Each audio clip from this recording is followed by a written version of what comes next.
Hello, welcome to the April Wildlife Garden update. Lots of changes again. I think the most noticeable change in the garden is how lush everything is. It's become very, very green and lots more flowers are appearing. Let's take a little walk. Oh, and it must be summer because the parasol is out. Off we go. In the path, we've got lots of self-seeded plants. We've got Mexican fleabane, ragged robin, no, not ragged robin, sorry, herb robert. I can see, oh, some lemon balm there, that's self-seeded, that's lemon balm. This is herb robert, some dog violet, dandelion, forget-me-nots, these all self-seed. A bit further up the path there are some foxgloves. Nothing happening in the tomato bed yet. Tomatoes are in the house, so this is just a holding bay at the moment, and then I shall move all these around the garden later on. I have done this though. This is the plant that I always say everybody should have. It's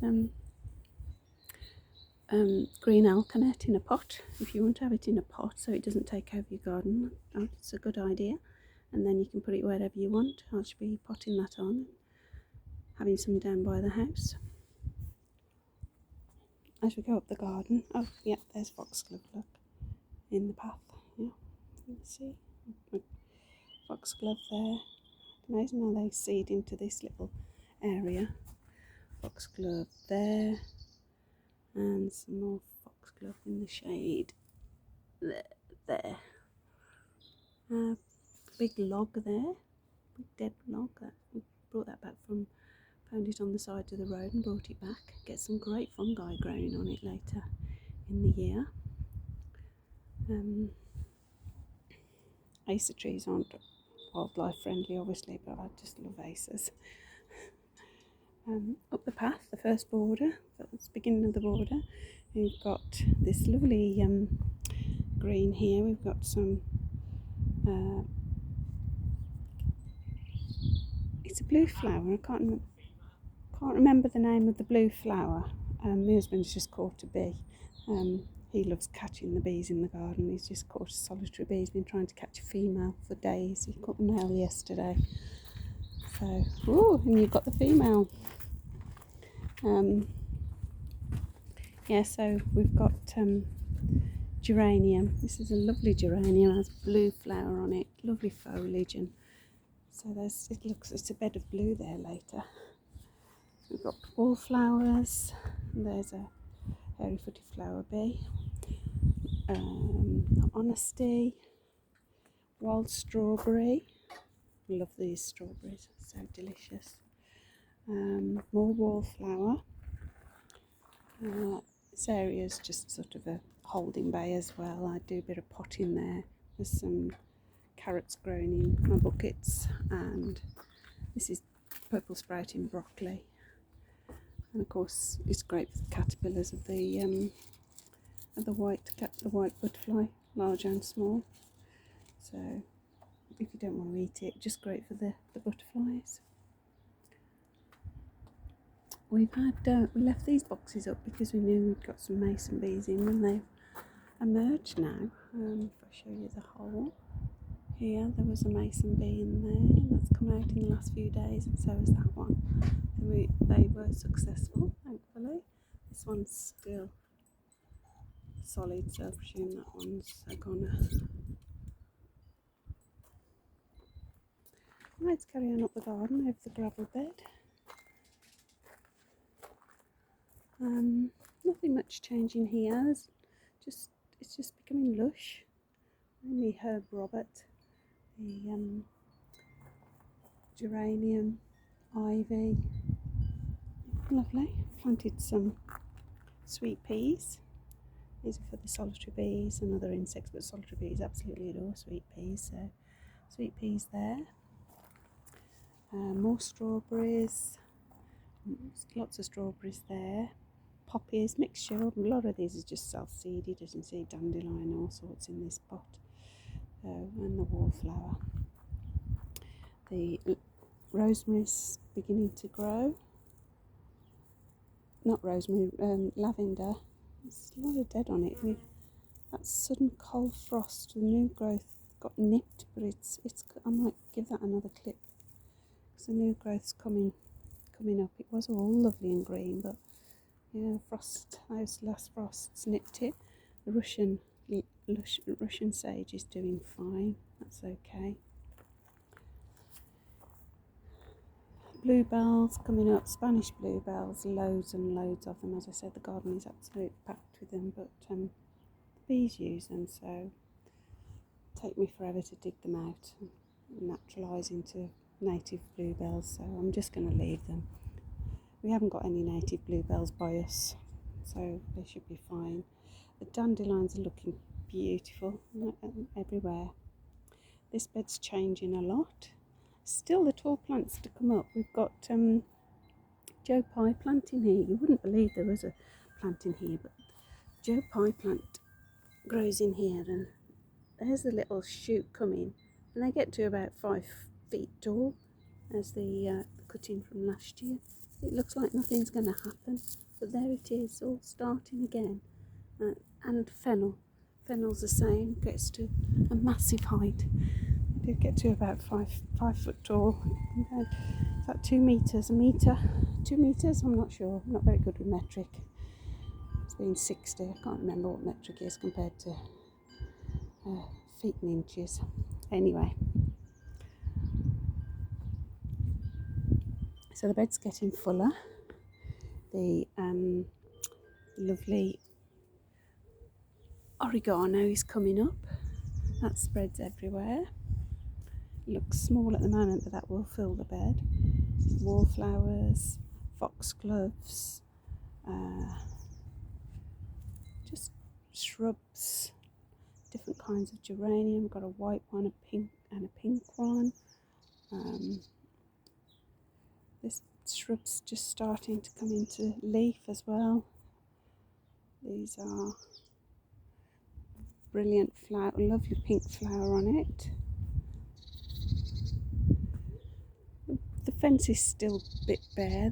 The pyracanthus is doing well though. It's grown quite well. Another couple of years that'll fill out. This shrub the birds do dive into. It's almost like a privet. I don't know what it is. It was here when we moved in, but it does flower, and it is very attractive, the flower, to insects. There's a small white flower on it. It was more variegated when we first moved in and small, but now it's changing back to green, but that's fine. It's only for the birds to dive into. The borders are looking great. Aqualee just coming up. More honesty, lots of honesty seeds. There was a white honesty in here last year, so perhaps that'll come back next year. Dandelions, red campion.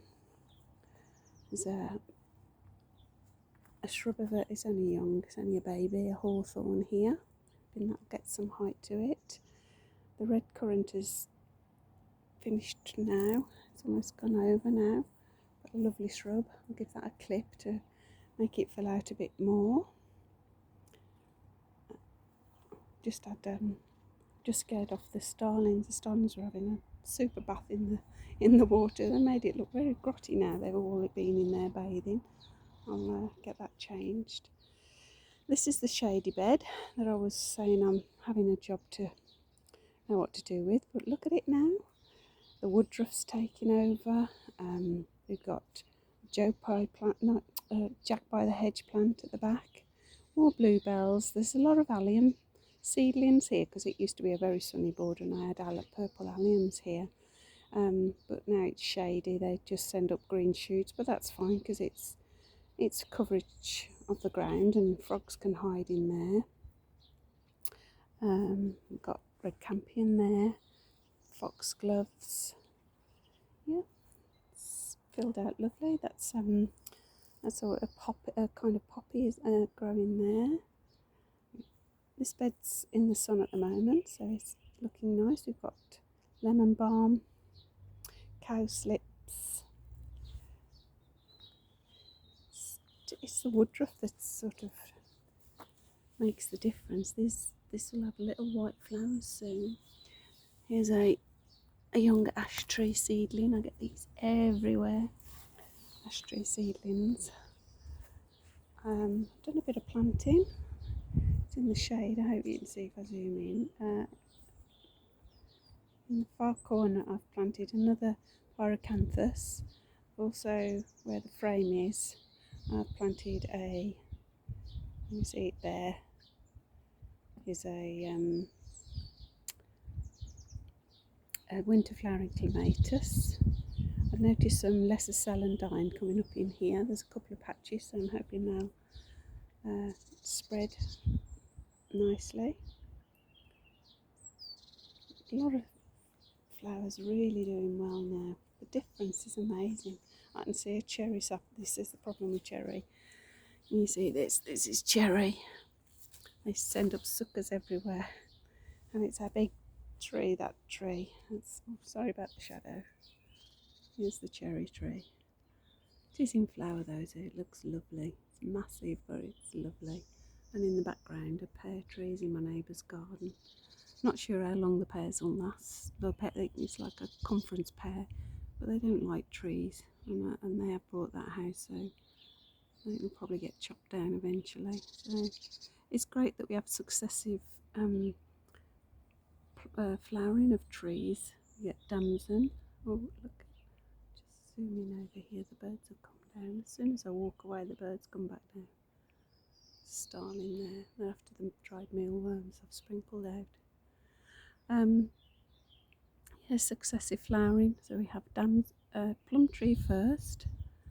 Again in my neighbour's garden. That's a lovely palm tree. Has a golden plum. Then that's followed by damson, which is at the top of the garden, and forsythia. Then we have the pear trees, cherry tree, lilac, apple, rowan tree. That'll be in flower. So there's successive flowering of plants is so important, especially fruit trees, for insects. Up towards the pond, I sprinkled wildflowers here last year, wildflower seed. They're all coming up. I can see some campion there. Lots of different, I can see daisy as well, I think.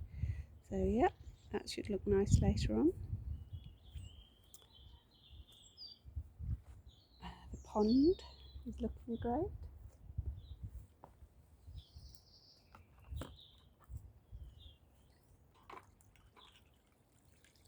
Sorry about that. The pond is looking great. I've done a little update on the tadpoles, so you can take a look at that if you so wish. They're doing fabulous. It has been very low and I've had to top it up, but my water butts are now almost empty, so I'm not sure how long I can keep topping it up, and there's no rain forecast next week even. Pots are doing well. Lots of things coming up in pots here. I can't remember what they are because Pansy are there. The yellow flag iris. This tree's just coming in. This black buckthorn just coming into tiny leaves are just swelling.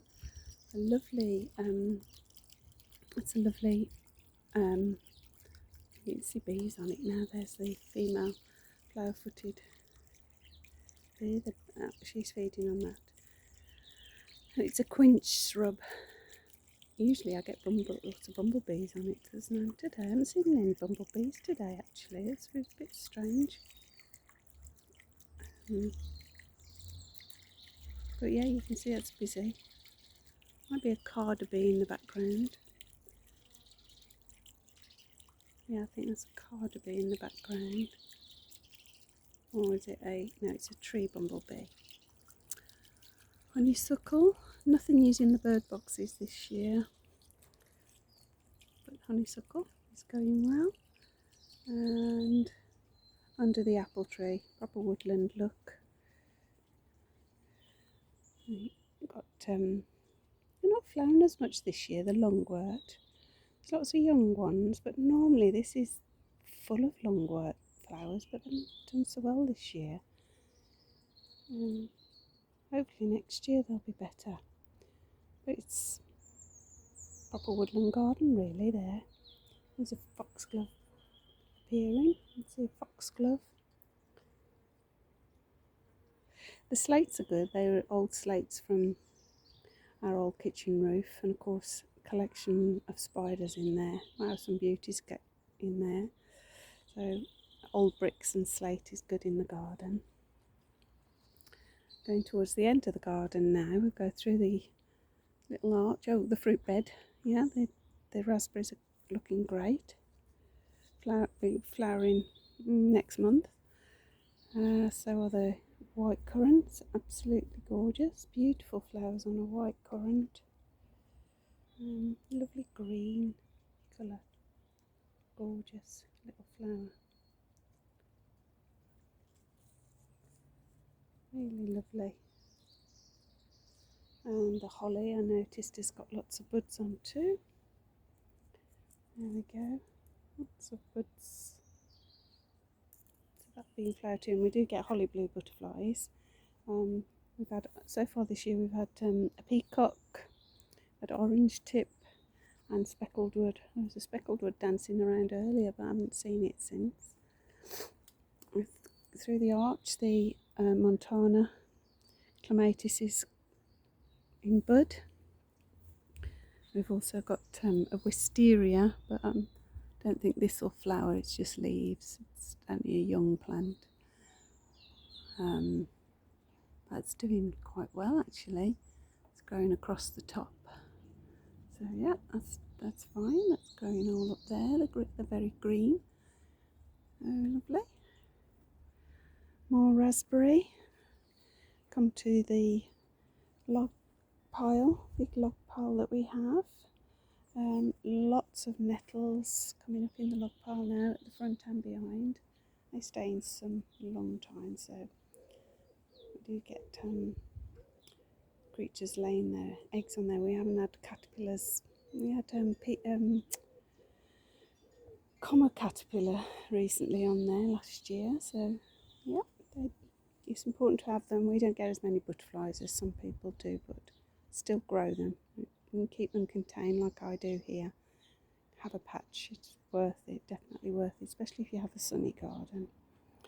The water buckets are doing fine. Got irises coming up in that. There was a frog in that the other day hiding. I like to use them. And the other bucket the same. There's a forget-me-nots coming up in there, water forget-me-nots. No insect activity at the moment in it, but there will be as the year goes on. And I'll film any activity that we see in there. Okay. The green alkanet looking absolutely fantastic. Look at that blue.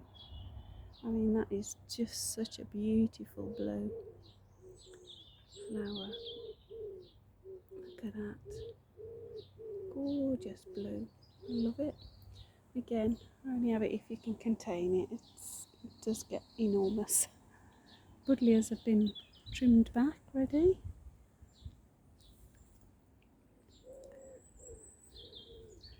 Raised bed's doing well. We've been watching as a red-tailed bumblebee, we think, is nesting there, going in that stone, that one with the little hole there. Saw her going in a couple of times, so I'm hoping we'll get a red-tailed bumblebee nest there. And we've also had, I spotted a buff-tailed bee going in behind my little wall, and not seen it since, but I definitely had a queen tree bee go in that hole the other day, so could have 3 or 4 bumblebee nests in the garden if they're successful. That'd be great. Another pyrocanthus here. Plum tree. These are damson trees, young damson trees. I do cut the tops off these because I don't want them to get too big. We've got a second one there, and this one here. There's a robin in it by the sounds of it all. Then towards the end we've got the sort of dead hedge and the foxden that I'm slowly putting together. It's slowly being covered now, and hopefully ivy will climb over it. I've planted ivy around it, so with a bit of luck it'll be covered in ivy soon, which will help. To make a dead hedge, you just keep any cuttings from the garden. We've got Christmas tree stalks, we used to have an ash tree in the garden that I used to have to cut back regularly, and I used to pile that up here, and any detritus from the garden piled here, and now the ivy's taken over, and it's a great hedge, and it's definitely liked by the wrens up here. They use this end of the garden a great deal. See the youngsters in here later on in the year diving in. Get a bit closer. Sorry, Robin.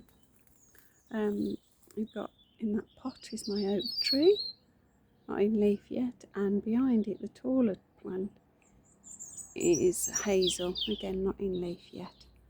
We've got lilac here, and then just ash trees. As you can see, they're still bare. Ash trees are quite late coming into leaf. They're not native of this country, ash. I think it's China they came from originally. Mountain trees, so they tend to go into leaf a lot later. But so this becomes a really nice woodland sort of area once they're in leaf. I can hear a queen wasp gnawing somewhere. I don't know where she is, but there's that sound of a wasp taking wood. Anyway, I think I've rambled on long enough. It's a bit of a long video. So, thank you for watching. I hope you can see the difference in the changes. Let's just have a little listen to those birds before I go.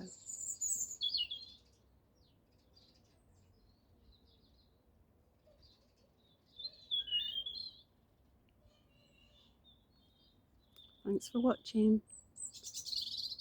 Bye.